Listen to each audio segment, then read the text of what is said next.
Hello അമ്മേ. ഓ ഞാനെന്തോ ചെയ്യാനത് വെറുതെ ഇവിടെ ഇരിക്കുന്നു. രാവിലെ എഴുന്നേൽക്കുക, ഭക്ഷണം കഴിക്കുക, കിടന്നുറങ്ങുക, ഭക്ഷണം കഴിക്കുക, കിടന്നുറങ്ങുക. ഇതല്ലാതെ എനിക്ക് ഇവിടെ എന്താ ജോലിയല്ലേ? ഓ വലിയ പോലീസ് സൂപ്രണ്ടിന്റെ ഭാര്യയാന്ന് പറഞ്ഞിട്ട് ഒരു കാര്യമില്ല.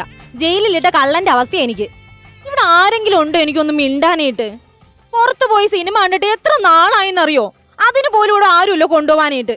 നിങ്ങൾക്കൊക്കെ ഭയങ്കര ആക്രാന്തം വരുന്നില്ലേ എന്നെ ഒരു SP നെ കൊണ്ട് കല്യാണം കഴിപ്പിക്കാൻ വേണ്ടിയിട്ട്? ഇപ്പൊ ഇവിടെ കിടന്ന് ഡിപ്രഷൻ അടിച്ച് ഞാൻ അങ്ങ് ചാവാറായി. ഹലോ ഹലോ, കണ്ടോ ഈ കാര്യം പറയുമ്പോ അമ്മ ഫോൺ കട്ടാക്കും. എന്തൊരു കഷ്ടാന്ന് നോക്കിയേ. നല്ലോണം ഒന്ന് ഉറങ്ങി വന്നതാ, ആ ഉറക്കവും പോയി.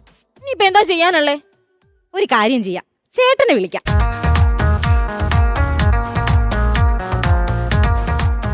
ഹലോ ചേട്ടാ, ഇന്നെങ്കിലും ഒന്ന് നേരത്തെ വരുമോ? നേരത്തെ വന്നിട്ട് എന്തോ ഉണ്ടാക്കാനാ? അതെ, ജിത്തുവിന്റെ നുണക്കുഴി കാണാൻ പോവാ.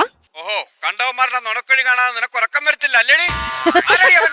അതല്ല, ജിത്തു ജോസഫിന്റെ നുണക്കുഴി സിനിമ കാണാൻ പോവാന്ന്.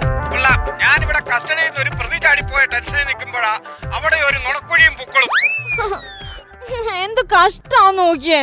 ചേട്ടൻ വരുമോ? എടി, ഒരു രാഷ്ട്രീയ നേതാവിന്റെ ഭാര്യയുടെ അരിഞ്ഞാണം മോഷ്ടിച്ച പ്രതിയാണ് എന്റെ കയ്യിൽ നിന്ന് ചാടിപ്പോയത്. മിക്കവാറും എനിക്ക് സസ്പെൻഷൻ ഉറപ്പാണ്.